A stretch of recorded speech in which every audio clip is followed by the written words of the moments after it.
Good evening, everyone. We'll go ahead, if we can just go around and introduce ourselves and take note of who's here. The creepy owl has been nixed, but we're using the laptop, and so when you talk, project. Yes. Yes.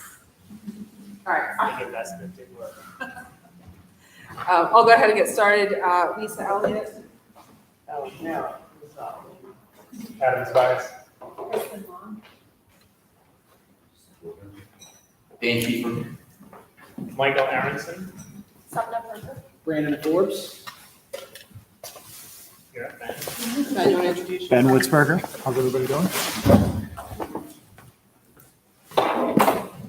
All right, we'll go ahead and do the Pledge of Allegiance. I would think flag today. I pledge allegiance to the flag of the United States of America and to the republic for which it stands, one nation, under God, indivisible, with liberty and justice for all.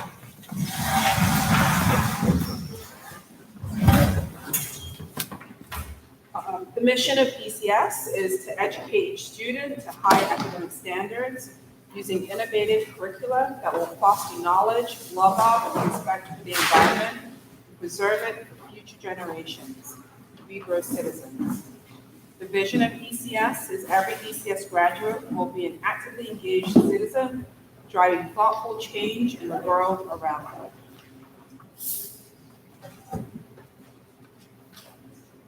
This time we'll recognize any guests.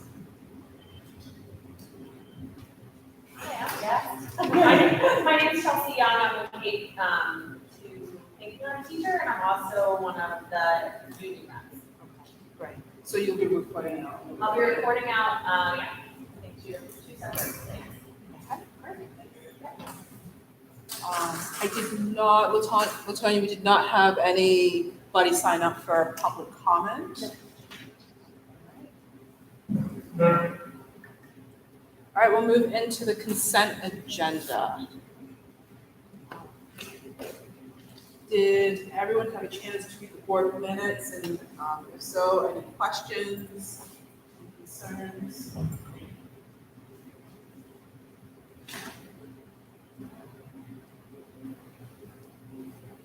All right. John, I'm going to pass it over to you for the policy review. Let's do, there were two policies that we wanted the board to review and essentially agree to the consent agenda today. White was going to share the attendance policies and a little bit about that. The other one was the civility. Maybe we would start with their intent and why they're on board tonight. As a faculty, we determined that we looked at other civility policies at other schools, many have them. It provides common language for us to say, okay, this is how we treat each other, how we enter a conversation. When things go wrong, it provides us some sort of clear language to either shut those conversations down, move to a different day. And that's for me, for administrators, for parents, for teachers, and beyond. So on the whole, we just feel a civility policy, or lack thereof, was stock here at ECS. So we put that before the board to consideration. We hope and certainly put it into what it stands. As you can see, it's relatively short, and then back page there are some procedures and how you would act those. So that's the civility policy. We looked at examples from Princeton High School. We were enacting one of that 2 years ago. And they didn't really enjoy using that.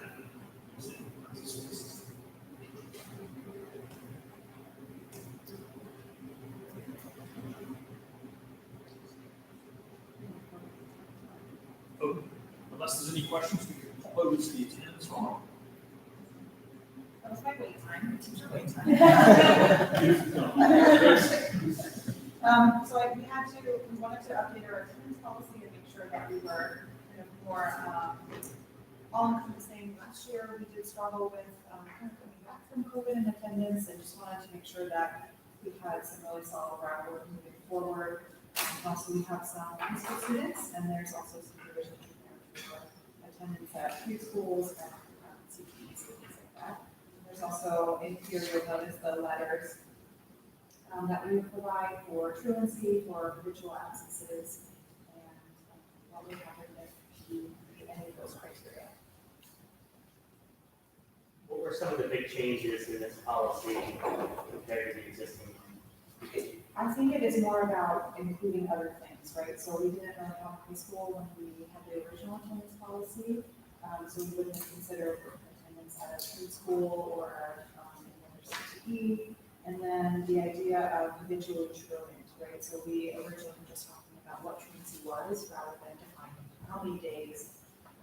And in high school, unfortunately, we saw a few more habitually truant students than so that's what it is. And then we also, I believe, added the actual examples in the back of what you would do. I don't believe that was part of the original policy. For the truancy elimination plan, which is the meeting that you would have with families, that you should have habitually truant or habitually absent students.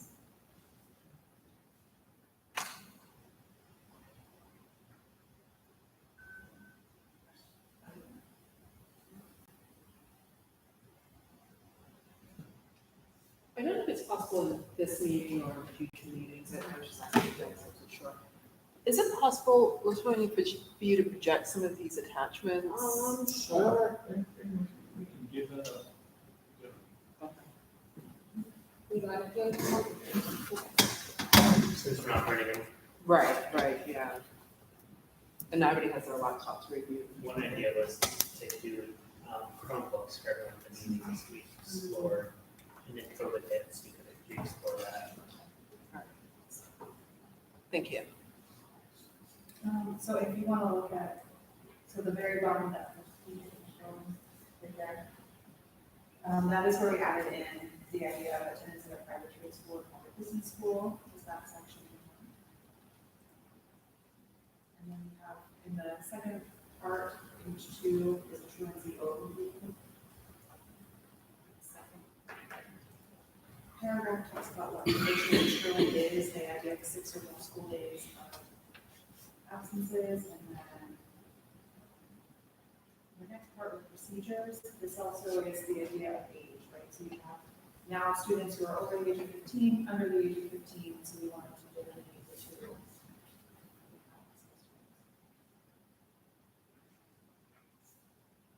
And on page 4, there's a section about student disabilities. And the idea that we still want to provide to our students, regardless of disability, and then we have the attendance improvement plans.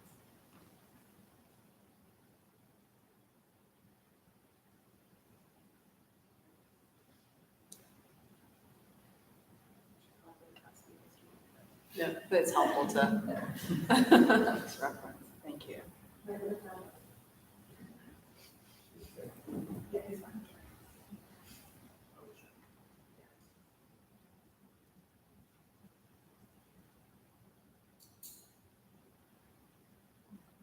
Any questions about the policy? I think we decided the board does not need to vote on policies, right? It's just a review.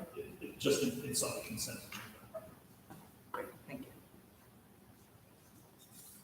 All right, we'll move on to the financial reports.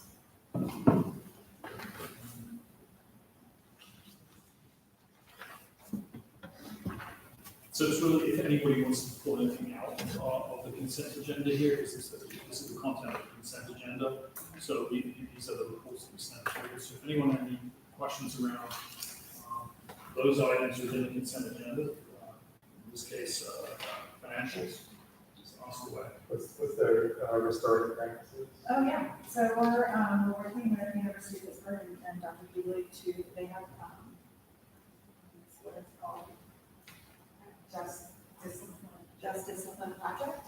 And so we're going to work with them throughout the whole school year. So they provide training for staff, and then they also provide someone to come to the school that will provide direct coaching for our leaders, and then also could watch circles, could watch what's going on in classrooms, and provide that feedback to teachers, to administrators, and then more training on top of that. So we'll collect some data, do that data analysis, and then provide training on top of that.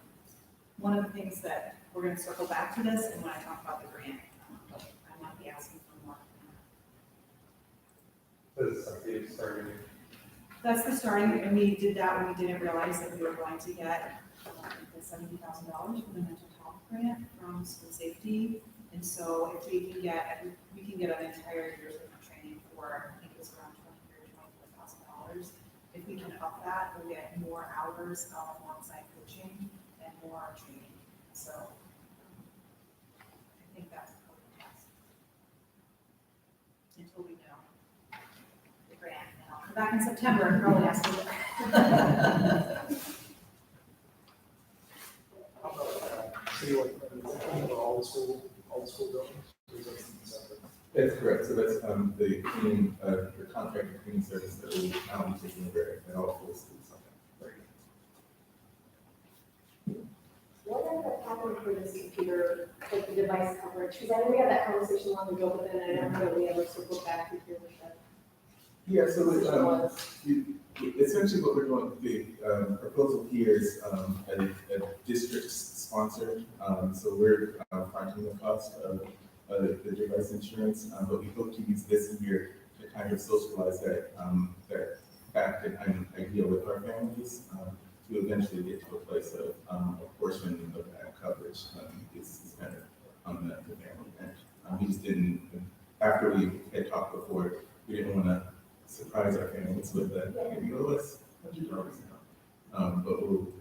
But we did feel strongly about getting coverage just because the devices that we have are a little bit more complex, and my staff are taking a lot of time to fix them, as opposed to just sending them off and getting them replaced through a period. So we're starting with that, but we do hope to get back in touch with them. What will the active literacy program look like, Kaufman? Yeah, so we've moved to tutoring with them, and so right now we're opening tutoring to all, but we're gonna have, Dr. Hill's actually gonna start working with Sarah Scott, she's a Dr. Hill White, to make sure that I don't miss anything in the attendance policy section. But, so she's gonna work with Sarah directly to help get students who need it very targeted tutoring. So those are tutoring hours, it's about 90 students for 14 weeks. What grades? All of them, yes. Is it in person or? It's virtual, but it allows us to provide tutoring to a wider range of students with a wide range of tutors. So she pulls tutors from all over the place. And it's really a great program. We've got a lot of kids who want to continue it. So we're going to try to see what we can do to make it more sustainable. Right now it's being paid out of our professors' funding, and that funding runs out at the end of the year. And so that's why we want Dr. Hill to work with her to see what we can do to make it sustainable long run, because it really does work. So what we saw with I 5 was we had most students kind of buy into tutoring, attend all their sessions. Some of our outcomes and academics were really a lot higher in that grade level, in those grade levels in 5 than they were in our high school. We did have some kids using it. So we'd like to switch that around. Does it occur during school hours or is it, can you do after hours? After hours, yeah.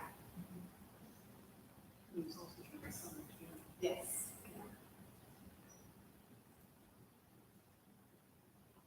I also have found from Dwight that the attendance policy hadn't been updated since 2012. Oh, it's 10 years.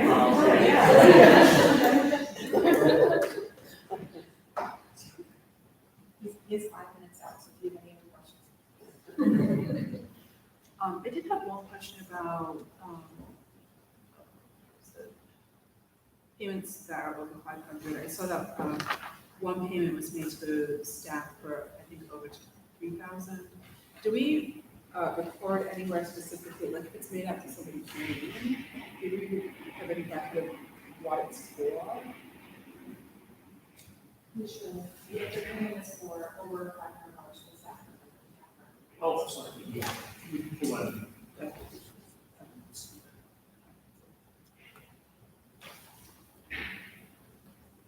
teams are included in finance. Okay, Yeah. all right. Yeah, I just saw on that, I thought, that, if anybody have a question, Yeah.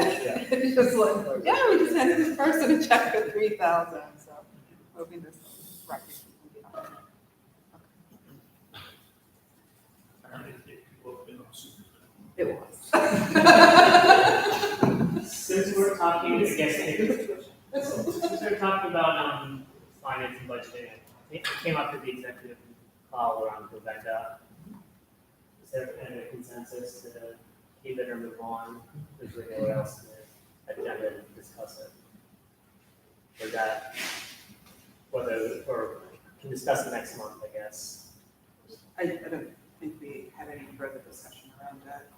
Did we figure out when we paid for it? I think it's annual, Like what? it's annual, It probably is, I'm sure the cycle. I think that's- Take a look and see if it's. it was July last year, but, okay, so then, That gives us time to. well, I don't, yeah. But it sounds like you can do everything on your, from Google. So, in talking to Michelle, that's what my suggestion was. Anything that we pretty much do inside the vendor, we can do with Google and share out to everybody. Like you can create folders and share that folder, people can go into that folder and view anything that needs to be viewed, create agendas, all of that stuff. We just have to ensure, the reason we got it was from a compliance standpoint, the documents that are being shared with the board that you're sending out are easily, able to be audited, I guess, if need be. And then, because the vendor was set up for the board, and then we expanded it to everyone. As long as we can, so the board can maintain that same capability of documentation around which we can with Google, we have the same security, so just, it's probably a wise decision. Put the money back into something else. We didn't have you before. We have a folder set up and calendars and personal email, we finally moved everything off. Okay, yeah, I mean, and everybody has an ECS email, so. Right, so it's different.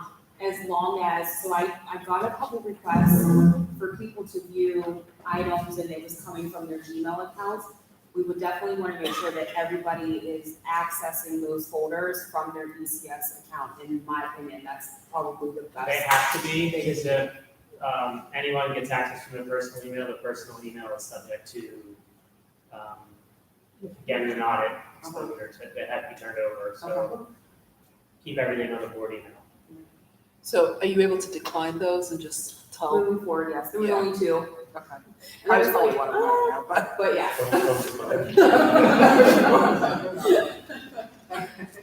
Because you can't put the ECS email on your phone as like part of the native apps for security, that's to be separate, so there's a lot of confusion when you go to request the document, it's going to your personal Gmail. Yeah, you It's just a have to make sure pain, you but- select ECS, yeah.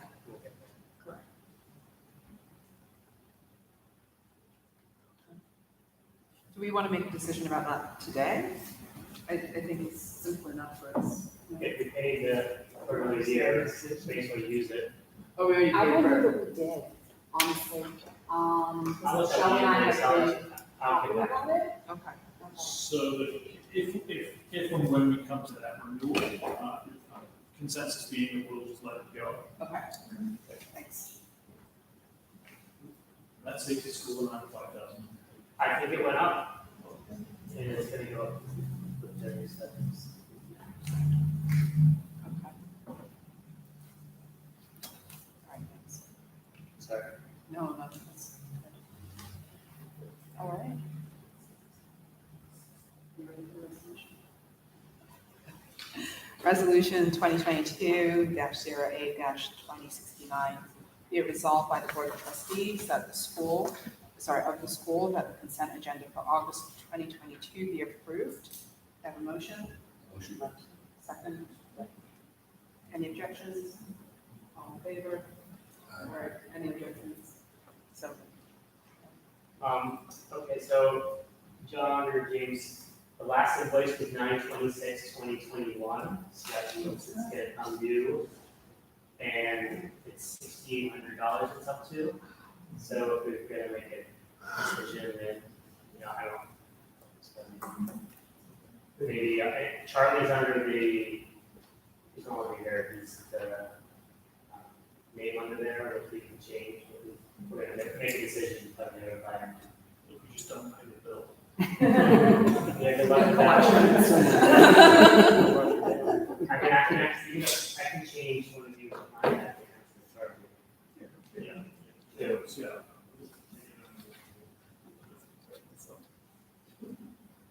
It's gonna come to accounts payable still. Okay, so maybe.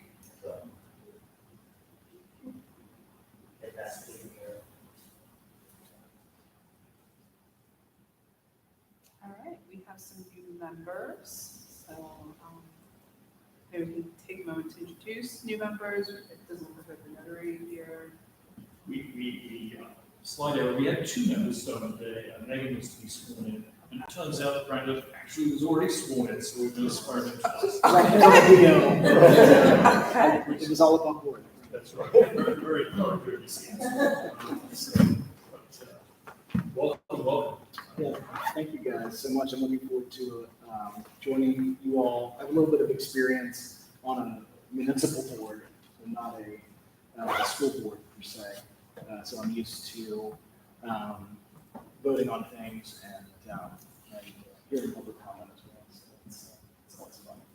But thank you guys so much for being willing to give it a shot. I'm looking Expecting great things. forward to it. I won't disappoint. Thanks for joining. Thank you. James, I'll turn to you. Yes, so update on student transportation. So we just wanted to give an update for a little bit of an update around what's been going on with our middle school transportation. And then I have a draft letter from our legal counsel that I'll pass out in executive session just so they can review the language here. But one thing that we wanted to and kind of make aware to our community is just the journey that we've been on with transportation and the fact that we still feel it's not appropriate in terms of the transportation that we are getting. So just to summarize kind of where we are, 2 years ago, we were informed by Pittsburgh Public Schools that they would be eliminating our middle school yellow bus transportation instead of requiring students to take the Port Authority. We and our parents pushed back on that and said that that's not appropriate. This school is not on a bus route, and the Port Authority isn't prepared to take upwards of 200 kids. They reversed it 2 years ago, but then last year, again, same message, your kids will be on Port Authority.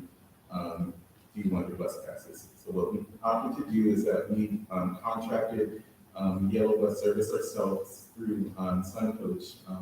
Last year it cost us pushing $200,000.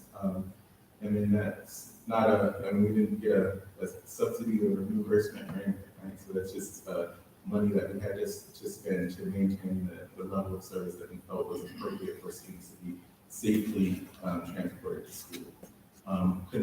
While that was going on, we put in a request to Pittsburgh Public Schools through the solicitor's office that really just an ask of we should be reimbursed for the dollars that we had to contract for middle school transportation. And we also are owed at the very least the money that you are spending for bus passes, because as you know, with the tuition, there's a deduction that every district takes, and a portion of that deduction is due to transportation costs. So if we're paying the transportation ourselves, we at the very least are owed those dollars back. That request was denied, so our Pittsburgh School said no. So what we're doing, where we are now, is that we want to pursue all of our options, including options with the court. And the purpose of this letter that I'll share that is right now still in draft form is that we just want to be able to also tell this story to our families and our stakeholders, because we feel it's important that this message is shared broadly so that our families and stakeholders understand kind of where we are and can support the journey that we have in ensuring that our students get appropriate transportation. Does that all make sense? And it's clear. The other thing, and you'll see it in here too, but the other thing that's just in my opinion, just a frustrating matter is that the district has contended that time frame is irrelevant when talking about getting students to school. So their letter to us basically said that we are meeting the law and it doesn't matter how long it takes or how feasible the route is. As long as there's a way to get there, even if that means taking 3 buses and potentially having a journey that's 2 hours long, they're meeting the law because they've provided it. And I think we all would agree that that's just nonsense. There is precedence. Yeah, right. Keith Armstrong, they're pretty clear Keith Armstrong. So there is precedence. So we want to let you all know that, and then again, we'll share this draft communication in the executive session. That all sounds good, and we'll continue to pursue, again, at the very least, the dollars that were owed for contracting the service, which we will continue to do. Just out of curiosity, is this PBS's policy for all their middle school and high school students at this time? That's a great question, and it is not. That's another contention that our legal team is also pushing in that, it's, if it were every single middle school in Pittsburgh Public Schools is transported by Port Authority, well, then at that point, you don't really have a case because everyone's being treated equally. It's not the case here, in that there are selective schools that are Port Authority and selective schools that are not. And quite frankly, the ones that are Port Authority are a lot easier to access. So for middle school, I'm thinking specifically Obama, which isn't far from here, but it's certainly more accessible than Colombo, SciTech in Oakland, and Catholic downtown. Both very, very easy to get to by public transportation. So there's unique challenges there. And then also, I believe that Obama actually doesn't share. It's their high school students that are Port Authority, middle school students are still yellow. Thank you. Thank you. We will continue that. Let's see what it is. Right.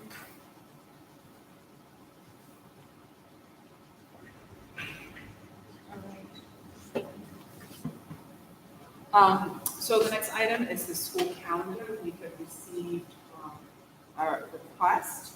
Administration had also received a request about extending the school year, and so just wanting to open that up for discussion.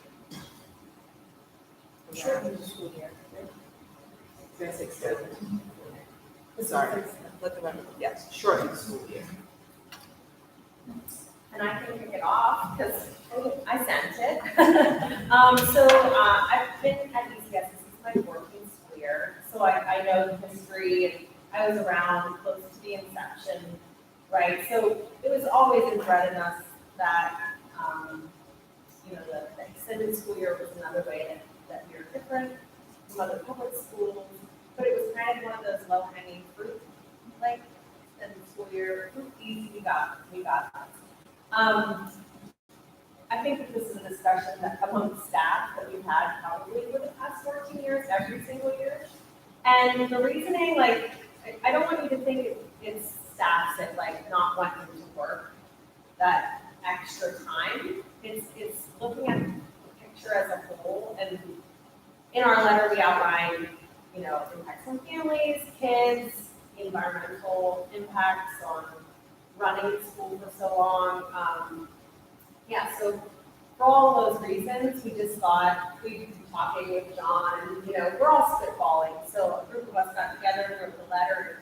We had, I think, 61 teachers sign it in that evening, right? So everybody was excited to maybe potentially get the ball rolling. And in our letter, we asked maybe to shorten it to 182 and still be longer than the average school year, right? But cutting a week off of each end, we feel would be appropriate. I'm just remembering where we were at the end of last school year, that last week when the heat We had Pittsburgh Public School call a half day because of heat. I was also a bus driver at the time, and I was driving with the students, and the heat on the buses. Anyway, so like the end of the year, there's that aspect, that like really warm climate. 2 of our buildings aren't air conditioned. So that's, the learning environment is very stifled during that time. It's like not really happening for kids and grown-ups and really children. And then this past week coming back, you notice how our administration has been working tirelessly through the summer. Maybe just didn't even have enough time because we still had scaffolding up in our buildings, like painting, and I feel like those extra one on either end is beneficial to getting us ready and being fully prepared to have awesome school years. So that's just to kick off. I'll answer all your questions if you have them, but I understand it could maybe be hard on families that rely on that childcare for those 2 weeks. But in the same respect, I have a lot of families that live out aren't there even, so for those weeks. So yeah. Anyway. Talking to yeah, thank you for having me. Appreciate it, hearing us out.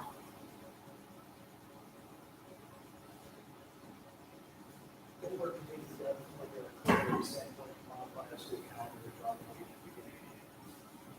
That would bring back just the student environment. So from a curricular standpoint, we would have to look into our school sequences and make sure that we will be able to do all the things that we want to do in that time. But that is something that the teachers would be willing and maybe to work with us on, and something that our curriculum team actually would be able to. To be honest, I don't know that I've thought about it in terms of 2 more days off. It's in my mind, it's always been like 5, but that doesn't mean that we can. Would shortening the school year affect the in-service days? I know, throughout the year, there are quite a number of those, because I spend a lot of time updating it on the calendar. Just with that, would those minimize those if we shorten it? It wouldn't necessarily do that, it would just minimize the time that we have with students in the building. We could potentially then extend some of the time that our staff still are functioning at the same CDA, which has the set of staff work days. That is an option too, where we would then be able to use some of the additional training that we need.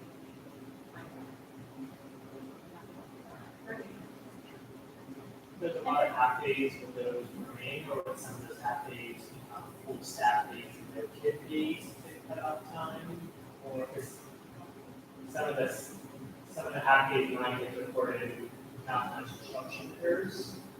Well, so I could argue that it's not necessarily about the art of the contract on this kind of things, but it is a lot of social emotional goes on. So the statements that are being covered are standards.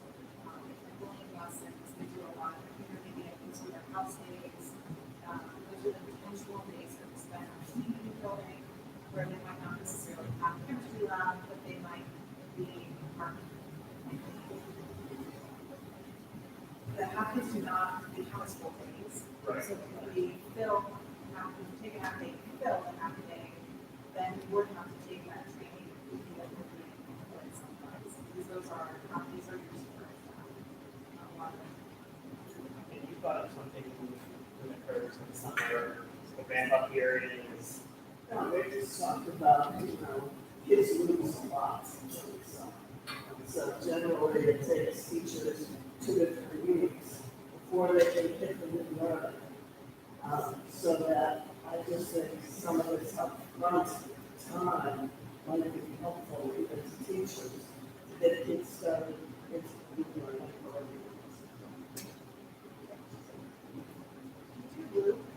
So we think that's allowed for some of that lost time to gain back. So any teacher who has their children for that second year would be able to have that ground covered. I know that it's given that they are.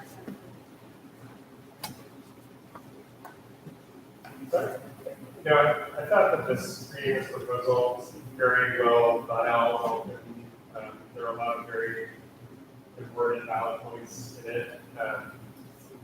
I do have several concerns with it, and I think that the biggest one is the one that Chelsea mentioned, which is a question of equity.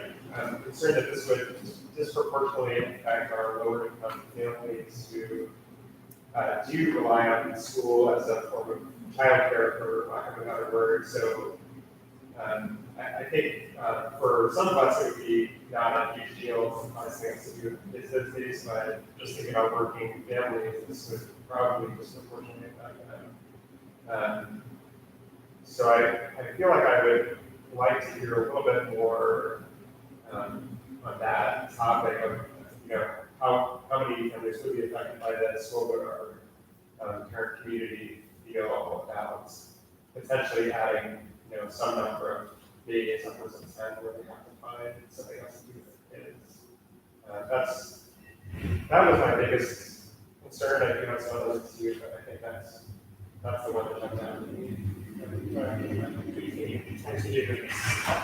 Like survey. Well, if you have that point, yeah, but I mean, I think it would be hard to move forward without at least having some input and more sense of how many people would be affected by it. Maybe 5 or more days of childcare.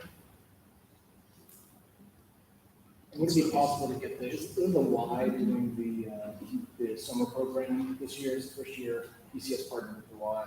Would they be open to expanding that program? That's a good question, I think. We offer some scholarship for that time. Would shortening violate our charter in any way or untracked or anything like that? Yeah, we can't make that decision ultimately. It's a charter, it's an amendment of this charter, which has to be granted through the Pittsburgh Public Schools. So the board would have to make a community case, whatever the case might be, present it to the Pittsburgh Public Schools, who could ultimately make that decision whether they grant that amendment. We can just ask for the bus.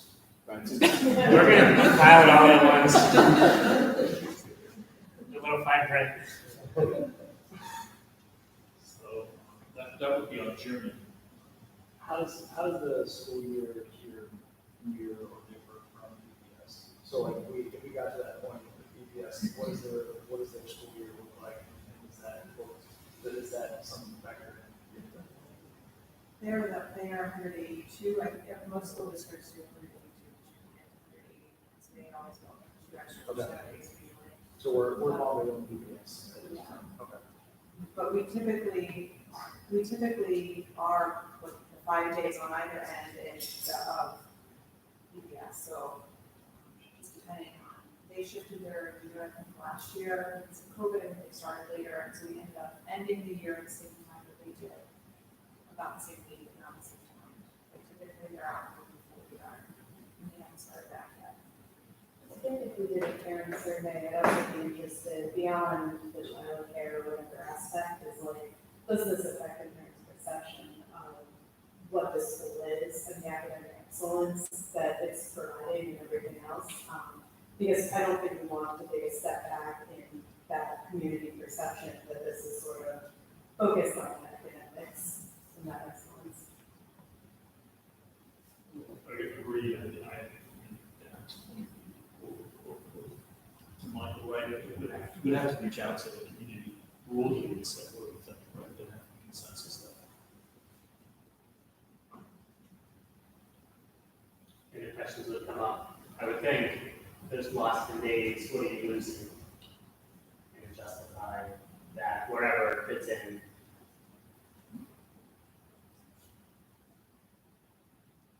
And is it an all or nothing? I mean,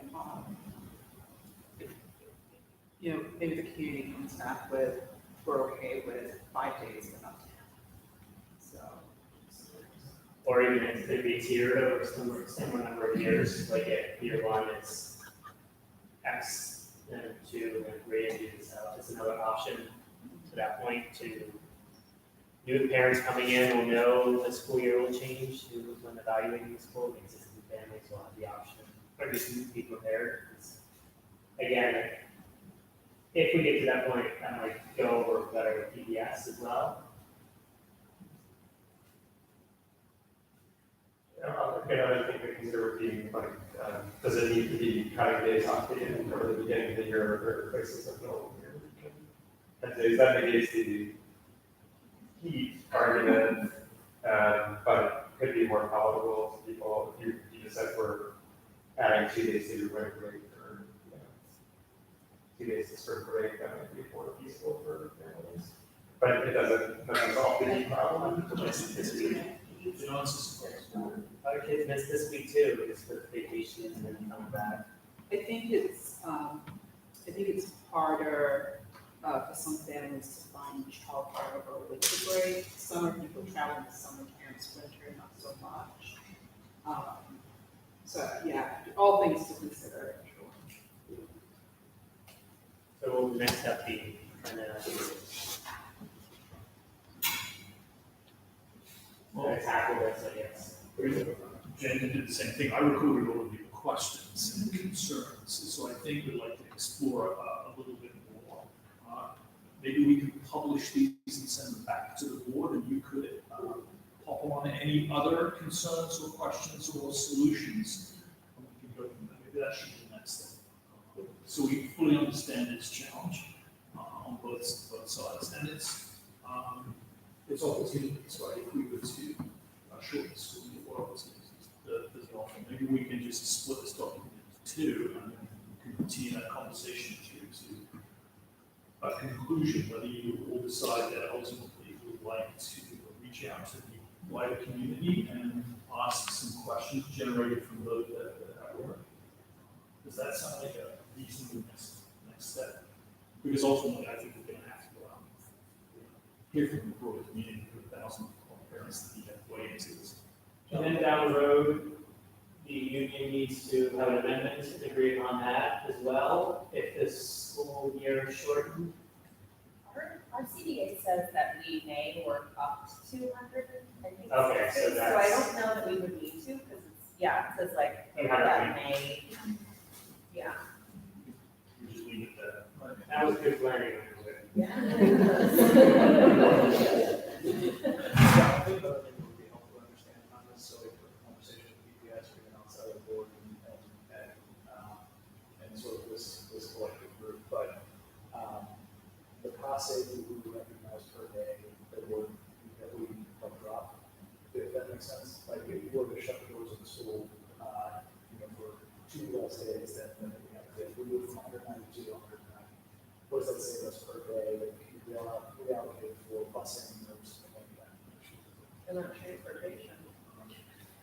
So, But it was an interesting point you brought up in the letter, and I think it's something that's worth exploring. So let's take, a number of days, which our authorizer would look at, right, and say, if a child joins or leaves ECS a portion of that break, they're going to take those days and determine what percentage of the school year that is, and ultimately either deduct or add on. So in fact, a condensed number of days that should pay off right on the term, but Is that what you're thinking? You're thinking fixed expenses in the buildings? Expenses. I was thinking, how much? EPC, electric, Oh, I see. water. But you're saying if our school year was shorter, we'd actually see it less.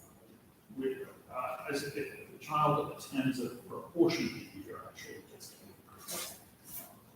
Yeah, my thought process was, what are we saving on utilities or receiving air conditioning, certain lunches, all those things that factor in the cost of running a school on a day-to-day basis.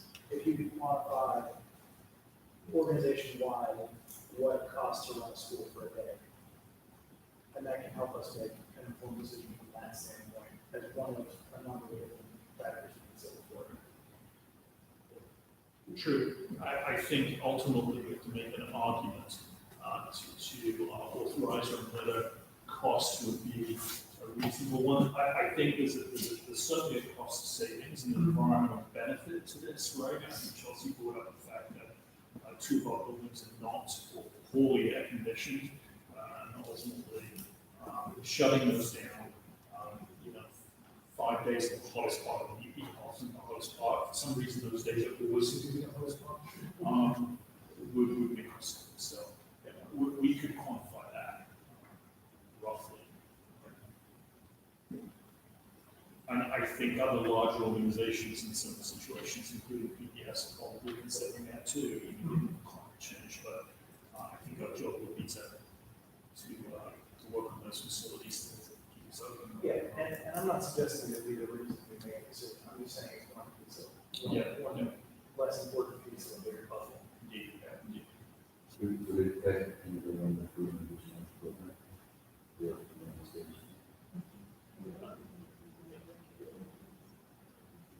So the shoulder programs would have to increase there for our yes.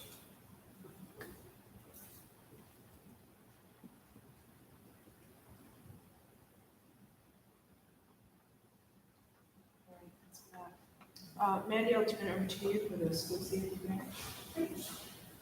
Okay, so I have two things, which is the school safety grant and it's also the school safety committee. So I'm going to talk about them both together, if that's okay.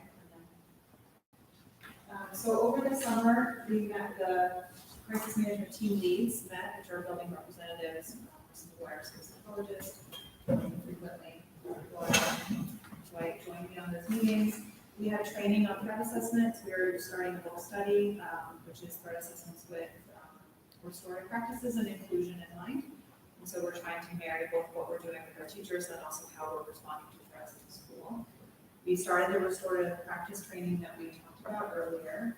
I'm attending some trainings this school year. This Friday, I'm going to a trainer so that I can be trained for Run My Fights, the certified trainer for our staff, if that's the particular one we want to use.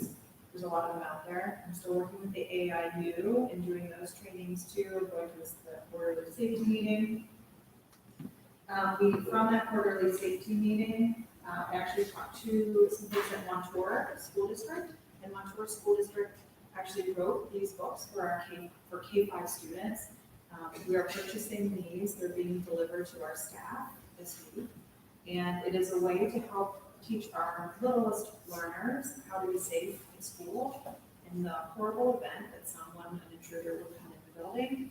And our staff has always said it's really hard to find ways to talk to kids about that moment. And so this was written by a teacher, an English teacher at Montour, and it was illustrated by a teacher. And so it had a lot of that kind of school psychology and developmental appropriateness in mind as they wrote it. The spider is the intruder in this, who's scary a little bit probably for kindergartners, but he's got, I think, a bat and fly swatter as like his weapons of choice. I'm going to pass these around so people can look at it, just kind of so those are coming to our school. We met about the grant multiple times, so we'll talk about what kind of decisions we have with that to do. We also have de-escalation training that happened for admin over the summer. In our facilities, we did a lot of updates in this middle school according to our risk assessment that we had with state troopers. They suggested that we should increase mirroring in stairwells so that we can see it. Those went up so that now as you're walking through the stairwell, you can see everybody coming. We clear a lot of the exterior buildings of debris and pallets and garbage cans and things like that. There's a door at Monday School, a beautiful door in the cafe, which is really nice. So we did all of that in a very short and condensed summer. And so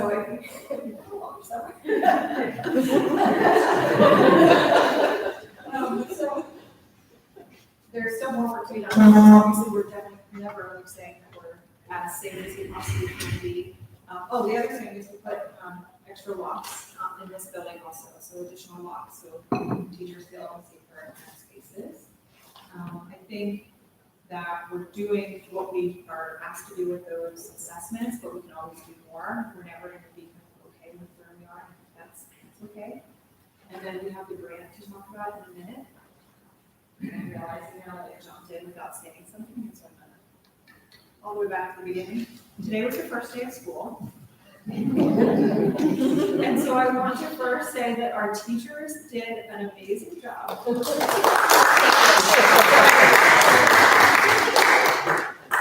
In my head, I was like, don't forget.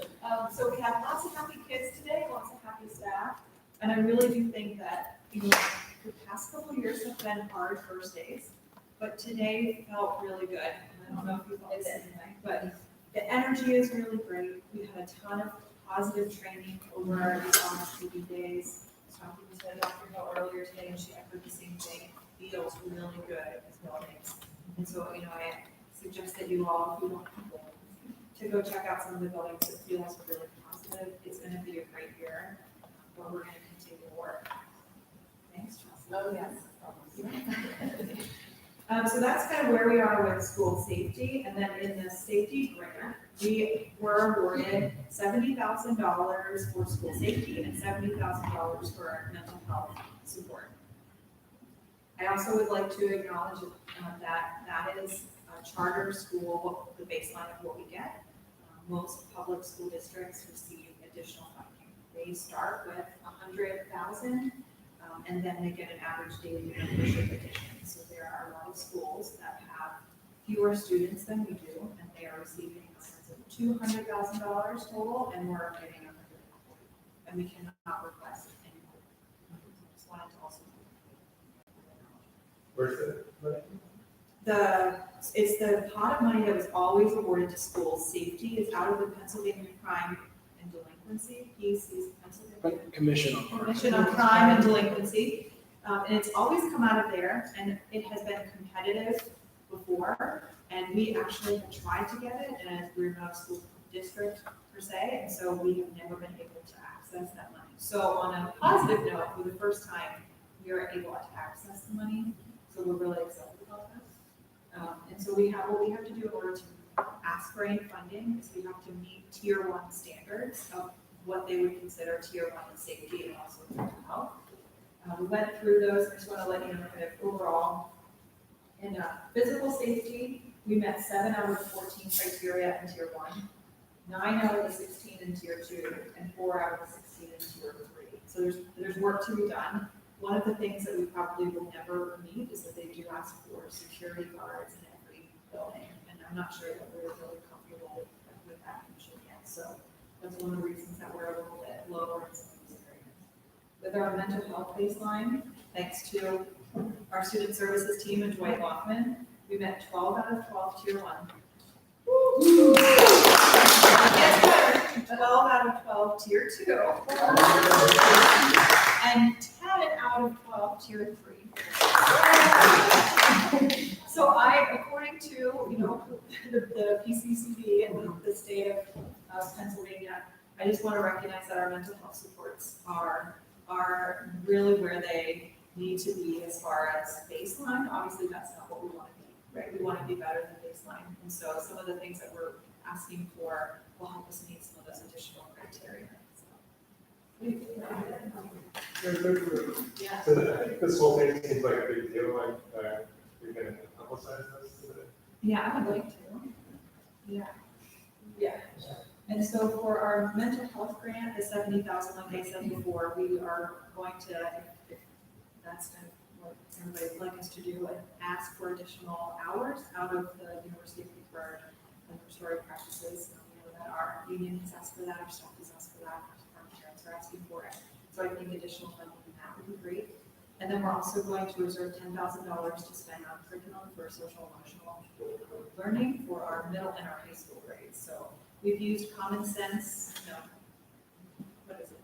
Second step. Thank you. Second step for K-5 for a while, and we're going to add Wayfinder, which is developmentally appropriate for our students.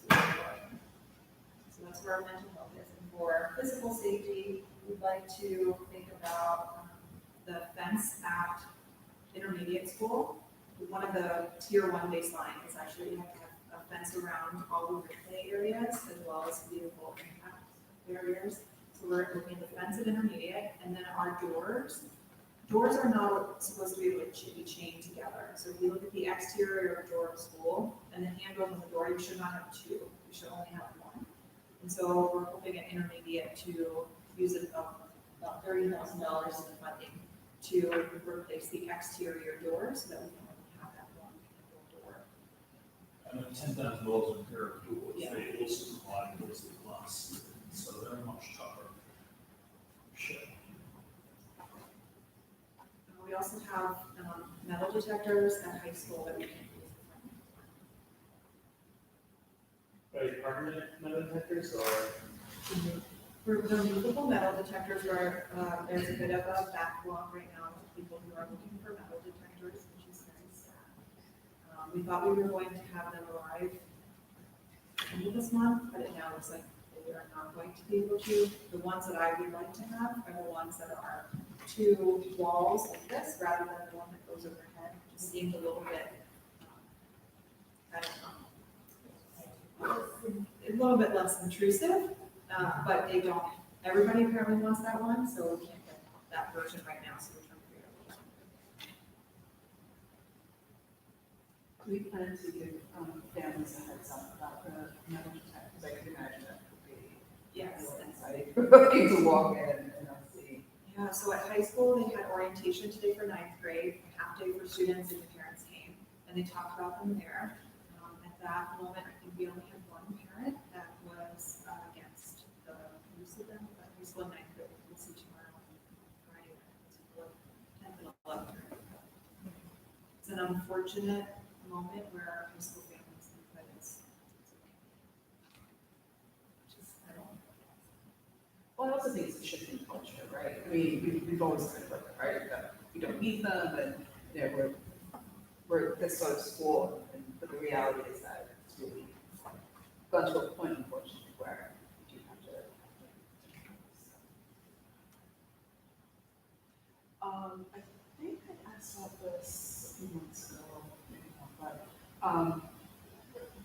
are there any plans, for mental health support for staff as well?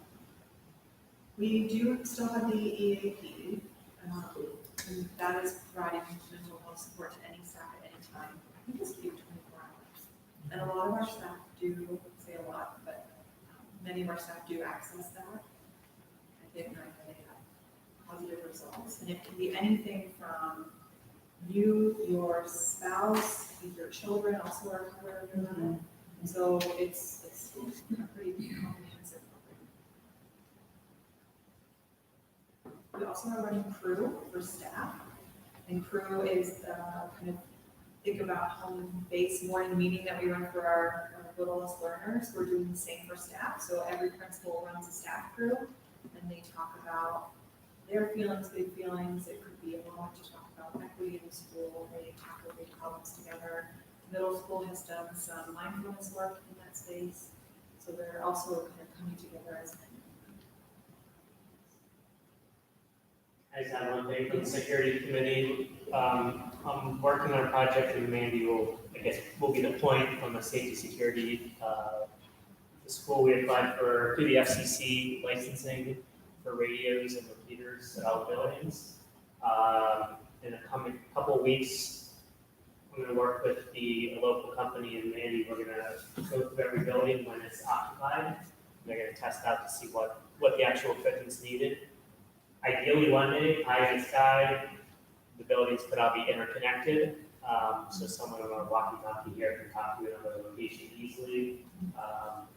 We'll one day get there. There are a lot of federal and state grants out there. Hopefully, would cover the cost of this, but the board might need to absorb something in the future. So more to come on that. License is pending approval, and I'm kind of gonna, in an informal way, we'll kind of update the board as that progresses. So this is just an internal communications. Yeah, so it'll be proprietary essentially to ECS, and it can be secure to ECS, and no one else outside can have access to it as a communication system, data, if need be. In more in a crisis, emergency, bus transportation, anything. So it's not to call for help if you need it. It would call to help to someone else listening on the radio, which the idea is like a lot of administrators, teachers would have equipment, carry radio, and then the license would allow for any field trips across the state. You can take your radios with you and use them anywhere in Pennsylvania. So we'll get there. It's a long project. So we don't have to go on it, but does the board support the plan that Mandy outlined? Thank you. Thank you. All right, we'll move on to committee reports. Under executive committee, we met last week. I will say a lot of the topics that we discussed have already been discussed during this meeting so far around the radios, busing, and safety. So I don't know if anybody else in the committee has anything to add to that. All right, we will move on to governance. Governance, Kristen and I met to discuss several things, but I think there were two that we, at least two things I wanted to bring up here. The first is we still need to think about new non-parent board members with some expertise in like law and finance. So we really strongly ask you guys to just think about people you know that might be interested in being on a board of the schools that their kids don't go to. News today, I had a read on someone with expertise that might fit, so. Great. Fingers crossed. But something to think about, we can use a couple more people. The other thing is we had a potential board member candidate who expressed interest several months ago that we met with, who is a parent, and there was some concern because he is married to a staff member here. And so we were kind of waiting for a legal opinion from our legal counsel to say whether that would be kosher for him to be on our board or not. And so we received an opinion from the lawyer that it would be okay, but he would need to recuse himself if we were voting on something that affected his wife. So before we, I think he would fit having met with him. I think he would be a good addition to the board. But before we went back to him, talk about it any further, we just wanted to bring it up to this larger group to see if anyone had any objections to moving forward with that candidate. The other thing we talked about just briefly was, I trust him to recuse himself if needed, but just making sure everyone was also comfortable that if there was a topic and he didn't, we would be comfortable saying to another board member that this feels like something, which I think we should be, but we also make sure we're still part of it. Yeah, what is background is again? Here, say, Construction and real estate department. How many additional members do we need? right now, we can take one parent, which potentially could be him, and that would sort of like fill everything. But we can add more members. We just have to keep the ratio of only a third of our members can be parents. So after him, if we added another parent, we would have to essentially add like two more non-parents with them.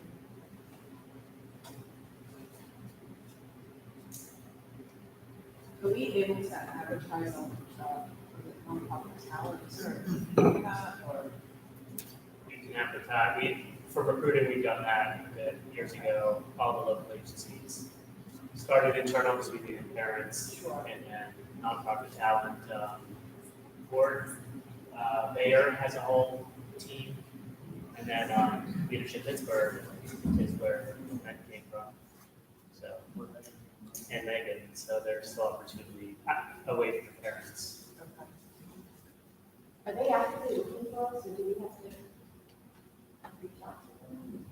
I mean, we haven't heard from them. They gave us our, I think have to let them know if we're gonna renew the contract again this year. It's like an annual piece for the board. So if we're gonna do that again, assess. They send emails. Yeah, so this, Adam and Kristen would need to reach out to Bayer and say we're the new client. They want to know what they're looking for and see if it's a matchup. Yeah. And we pay for that service. For Bayer, right? So I personally would recommend looking outside. Or that you're saying you know personally a couple people that might be interested in They're outside, like, I don't know. Now you tell us. Yeah. So I guess if you want to reach out to them, see if they would have any interest, and then you can put us in touch if you think they might be viable. And then our process, as I understand it, for governance is we meet with the person, see if we think they might be a good fit, they meet with administration, see what they think, and then eventually bring them to the board for a vote. The leadership is, the way that we have to reach out to leadership if we're interested in having anyone. And the way that program works is we would find graduates from the leadership development initiative, which is what I came through, and they came through. And you would basically, this is a call or a speed day, and when you interview, what last time we did it was over Zoom. When I went through it, it was in person. But you basically get to, talk to everybody in the class and make a growth based on interest. So the candidate, if they're interested in ECS and we're interested in that, we run for a 1 year non-voting seat to get a feel of how the board works, whether they want to get it or not. And then if they're interested, we would extend an offer to actually join. So if it's interested, if it's of interest, I can point you guys in with leadership to get on the schedule. That it wouldn't be until spring. Yeah, I think that'd be great. Getting lawyers are tough. I think Yeah, we had someone on and then she got a conflict and resigned. Fingers crossed on the one, I'll get you her resume. It should be something today. That'd be great. Still need its own council, you know, I'm certain. Yeah. But that's Jillian, remember Jillian?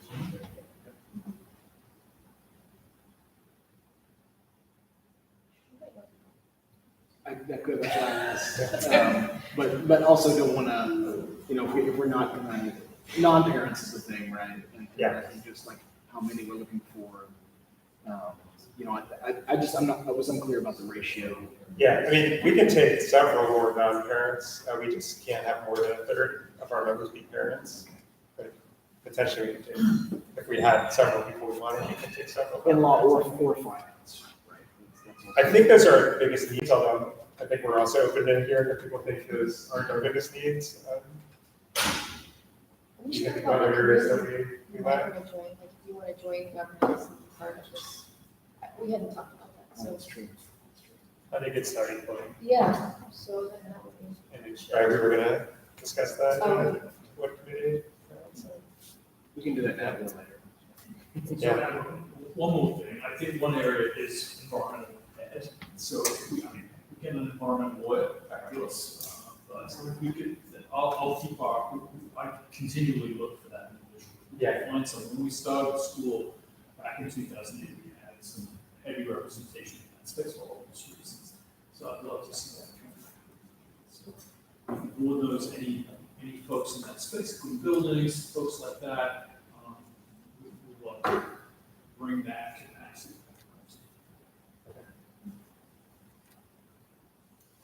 That's what I forgot.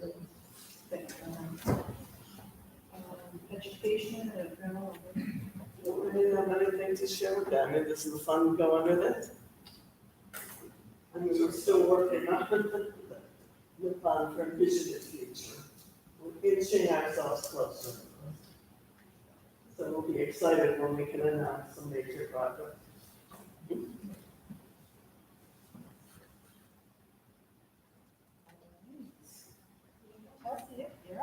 I just wanted to first say the restorative practices training has been, it was really good. They were really, really good. They brought a lot of people. They led us through different circles. I tried them in my class, which I don't do morning meeting or anything in my class. And I tried them this week and they were really great for getting everyone's voices heard and hopefully building that community so that that's the first step, right? So that everyone feels welcome, so they don't want to have this problem or something like that. So we are very happy, ECSFT is very happy with that. We feel really heard. And a lot of the things that I heard tonight are things that I feel like have been in all of our conversations, so it's really great to hear like that things are happening. The one thing that needs to happen, and I don't see it on here, but maybe it's somewhere else. But at the end of June, we finalized high school contract negotiations. So we hope that you'll approve the contract. We thought the negotiations went really, really well, and everything we kind of worked through, I think should hopefully be good for high school staff, so yeah, just give it a plug, it went well, and we're hopeful for it. Anything for us?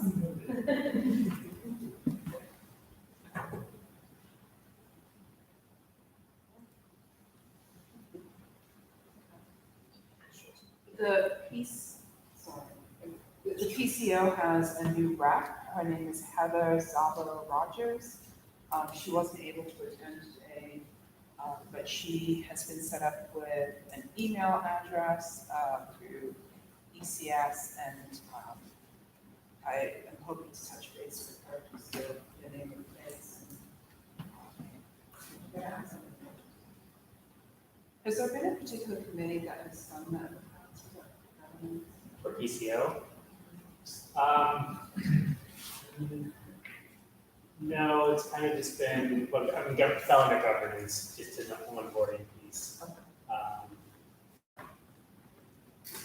Make sure that they know that they're here representing PCO, and it's a two-way dialogue, can participate as a non-voting member.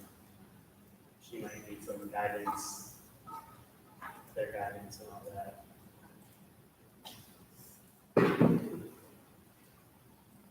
Which would be good, good fresh start. And then Dan.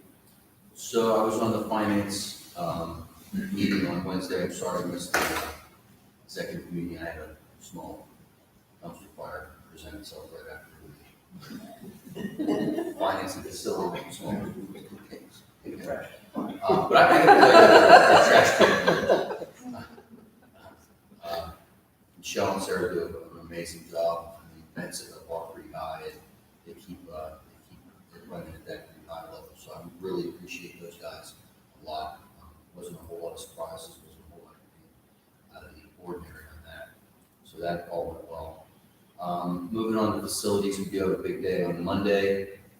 We have a meeting with Aros and Rick Avon to review the latest budget and schedule for the new high school. I think we're getting there. The construction economy is starting to settle down a bit. Not tremendously, not as great as the gasoline prices are receding, not that quickly. We are still hearing about massive shortages in material, price increases. The one thing that has happened that I never saw coming, I probably should have, but as these projects bid and came in over budget, the tendency is for the client to sit down with the owner, pare it down, and then rebid it again.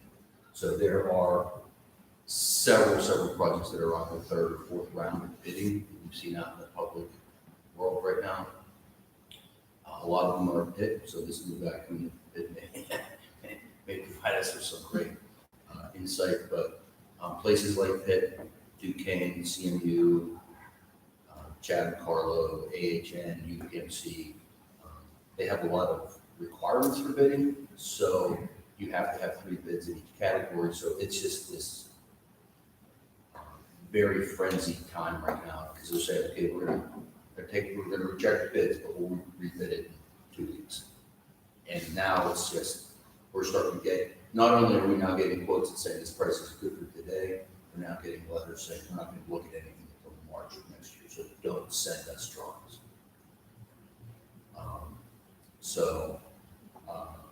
We are advising all of our clients at the Sarah, anybody in the K-12 market, to go out to bid after the first of the year. Nothing really positive happens in the construction industry between Thanksgiving and Christmas. Between the holidays and hunting season, it becomes a ghost town. So that's the current schedule. We have a 16-month construction schedule, which leaves us with the summer to get the high school ready for occupancy the following year. The price per square foot and the cost, I spent a lot of time looking through the estimate. The people at Aros know the construction industry very well. They might not know the K-12 market as well as I'd like them to know. But we were able to back check a lot of their mechanical, electrical, structural, exterior envelope costs and things like that, and it's close. I still think they're low.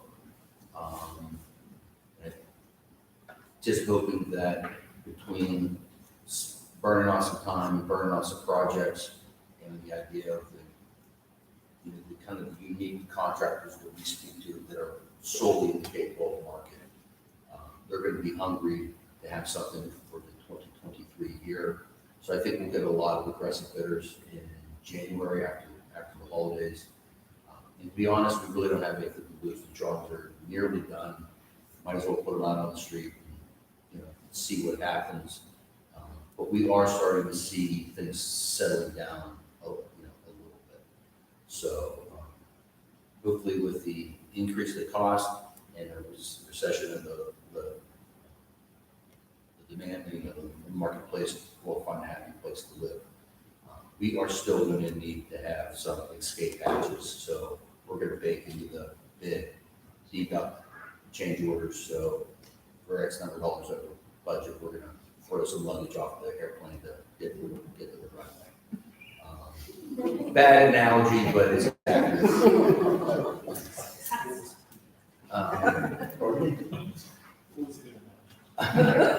Well, it's true. I mean, we'll be slashing, program. We're slashing something to get to that number. Are those things, could those things be added in years to come? Okay, but hopefully. Yeah, we're not going to eliminate the elevator or something like that. Well, I'm not saying that. I mean, if we decide not to do a particular. A lot of the outdoor spaces on the roof are on my radar.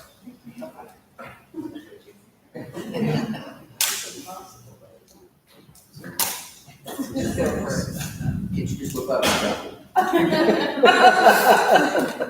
It's easy. but it's going to be an interesting conversation. I think it's going to be. I think it's going to be a great day for the organization to get that project up and off the ground and rolling. So, so Monday's a big day. We'll report out after that happens. Had a lot of help with Angela. Obviously, the administration's been a long but good journey. It's the most positive I've ever heard you be. Yeah, I'm usually staying there at the site. Sure. Well, also another milestone we went through last Wednesday with the Pittsburgh zoning board. Oh, I'm sorry. Yeah. That is a huge moment, right? The designs are placed along with the traffic study. The enchilada, you do a better job of explaining this stuff than I do. But ultimately, the city reviews the plan as it took the city of Pittsburgh and beyond. And we got lots of hopeful feedback, but positive at the same. So we're looking forward to the zoning board providing their opinion in the next coming days right now. So how does that work? They give you feedback to make changes, or it's yes or no? No, they give you feedback to make changes, and you have to incorporate. Which then usually gives to a yes once you take the feedback. You don't say no to the feedback. They say, add caution, So there's a DONI, which is the sort of the transportation folks have feedback. There's a number of rounds of feedback prior to the zoning board adjustments, moving through their journey too. So we've reacted to feedback on several different levels. So it was a big deal. Yeah, and then the bottom line is we got to get all that information in the documents before we get the bids. Because you can't do it after the fact. When we get a number, it's the number. It's not the number plus the rest of the we decide to add next week. So. And on a side note, the city also approved our trailers at the high school, and so on the week of the 29th, trailers will come in. The gentleman that talked to me today said it was a bit like the beams coming in to Regent Square. It's two very large buildings going down a very narrow street, so everybody wants some entertainment for free the week of the 29th. So those things, so we're pleased to have that. Would it be okay if I just step back into finance? Just there was a couple of things Oh, I'm that sorry. Angela and Michelle mentioned. that the Mount Dusel annual audit is scheduled for this weekend, the week of the 3rd of October, I believe, some field work here at the school. That happens every year. There was some miscalculation around special education funding, and that is being worked on currently to our favor. The finance team, just like Dan said, tremendous. They're working on site-based budgeting for each one of our schools, working to formulate finance teams in each one of the schools, and educating that team of the school around the budget in their school, with the goal that by the time we get to budgeting next May, that each one of our schools has a deeper and more granular understanding of input and output, basically expense and revenue, which we think is necessary rather than it all sitting in the at the home office. Lastly, the pro forma, there's another pro forma meeting, but basically the master document that allows us to understand what flows in and out of this organization over the course of the year, managing that budget. We'll be meeting with our accountants to another journey with that. And usually the finance committee then will often sit down corporate elbow with us as we sort of look at the grand plan and where we are with that. So that's it. Thanks, Dan. Thank you.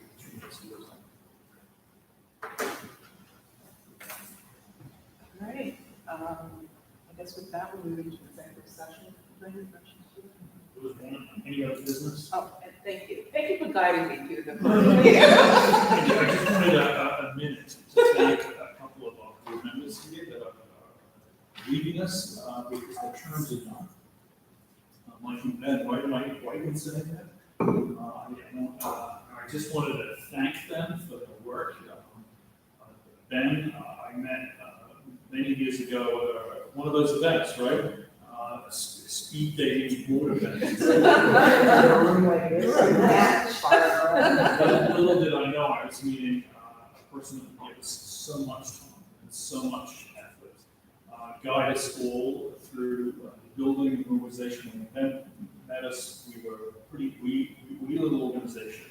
And Ben would often spend much time, at that little shady lane office on, when we lived in Regent Square. It was easy to avoid. But he taught me and taught a lot of us, Kate Patillo, lots of folks that have gone in and out of this organization and how we do this work and build systems. So we can't thank them enough for what they've done for the organization. So appreciate it.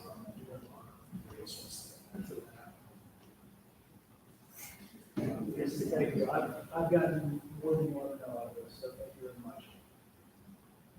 We're going to miss your talent, and we're going to reach back and we know where you live. Not too far. And Mike too, right?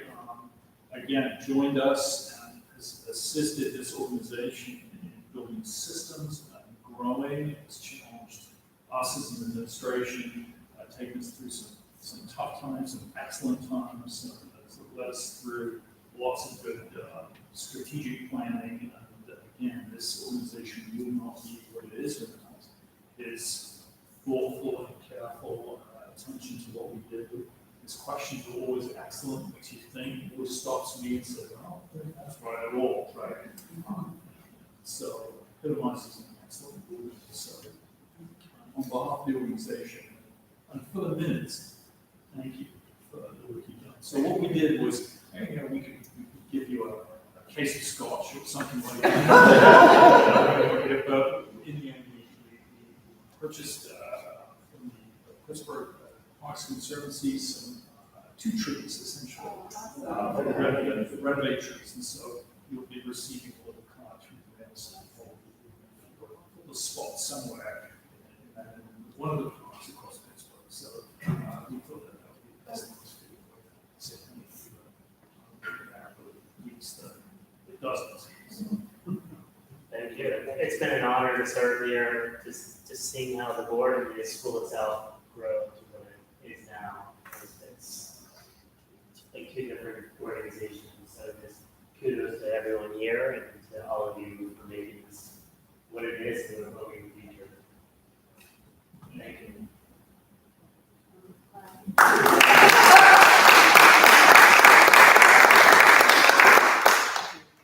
be for allowing the kids to come here too. Benefit from all of this.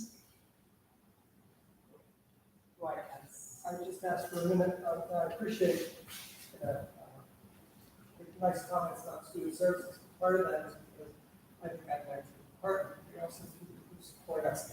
I want to thank Lisa, because today, she sent about two, the crisis summit, which is coming up, with our four social workers immediately. I got them there going. And then there's a suicide webinar, which is coming up, which our four counselors are going to offer. We figured that was one from every building. They could bring it back. But I appreciate that the board thinks about these things and thinks of us and gets us into some of these places. So thank you, Lisa. I really appreciate it.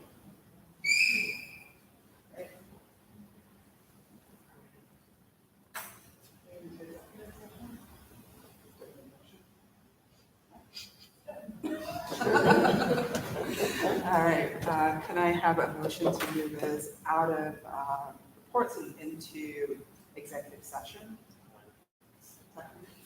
All in favor? All right.